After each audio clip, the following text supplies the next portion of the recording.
ચોવીસ કલાકની ભાગદોડ અને જવાબદારીઓ વચ્ચે પ્રજાની વચ્ચે રહેનારા તેમજ તેમની સુરક્ષા સાથે કાયદાની વ્યવસ્થાઓ પણ જળવાઈ રહે તે રીતે રહેતા પોલીસ તંત્ર દ્વારા ગીર સોમનાથ જિલ્લાના તાલાલા તાલુકાના વીરપુર ગીર ગામે રમણીય વાતાવરણ અને ક્રિકેટ સ્ટેડિયમ ખાતે ગીર સોમનાથ જિલ્લા એસપી મનમોહનસિંહ જાડેજાની સૂચનાથી જિલ્લાની 17 પોલીસની ટીમો વચ્ચે ગીર રક્ષક ક્રિકેટ ટુર્નામેન્ટનું ભવ્ય આયોજન કરાયું હતું, જેમાં પ્રથમ મેચ ગીર સોમનાથ જિલ્લાના મુખ્ય પત્રકારો સાથે ફ્રેન્ડલી રમવાનું આયોજન કરાયું, જેમાં ગીર સોમનાથ જિલ્લાના પત્રકારોમાં મિતેશ પરમાર, દિનેશ સોલંકી, દિલીપ મોરી, રોહિત બારડ, અરવિંદ સોઠા, અતુલ કોટેચા, કેતન અપારનાથી, પ્રદીપ બાપુ, નાનજી ચાવડા, પ્રકાશભાઈ, અજીત સહિતની પત્રકાર E11ની ટીમ સામે ગીર સોમનાથ જિલ્લા SP Manmohan Singh Jadeja, DYSP, LCB, SOG, PI સહિતની ટીમો ક્રિકેટ મેચ રમ્યા હતા, જેમાં વેરાવળ ખારવા સમાજના પટેલ જીતુભાઈ કુહાડા પણ પોલીસ ટીમમાં રમ્યા હતા. તાલાલા પાલિકાના પૂર્વ પ્રમુખ અમિત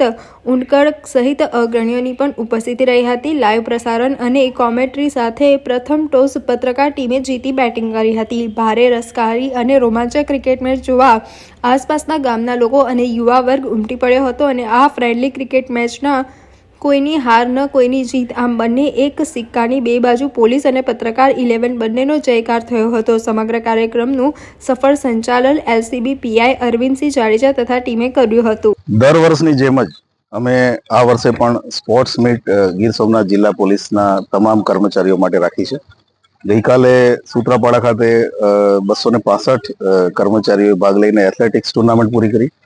આજે તલાલા ક્રિકેટ ગ્રાઉન્ડ ખાતે અમે જે જિલ્લાની પોલીસ સ્ટેશનો અને અલગ એકમો છે એ એકમોના ટીમો ટોટલ 13 ટીમોની વચ્ચે અત્યારે ક્રિકેટ ટુર્નામેન્ટ ચાલુ છે અને જેમાં 13 ટીમોની વચ્ચે મેચો રમાઈને આવતીકાલે એની ફાઇનલ મેચ અને ક્લોઝિંગ સેરેમની થશે. સાહેબ, શું કહો છો, એક ભાગદોડ અને સ્ટ્રેસ વાળી લાઈફમાં ફિટનેસનું પણ આ પોલીસ પરિવારનું ધ્યાન રાખો છો? ફક્ત ફિટનેસ જ નહીં, ફિટનેસ તો એક હેતુ છે જ અમારો, પણ સાથે સાથે પોલીસ એની જે રૂટીન કામગીરી છે એમાંથી કંઈક નવું કરે, યુનિટીની ભાવના કેળવાય, પોલીસમાં સ્પોર્ટ્સમેન સ્પિરિટ ડેવલપ થાય, જે સ્ટ્રેસનું લેવલ છે પોલીસનું એ લેવલમાં થોડુંક આપણે કંઈક હેલ્પ કરી શકીએ એને.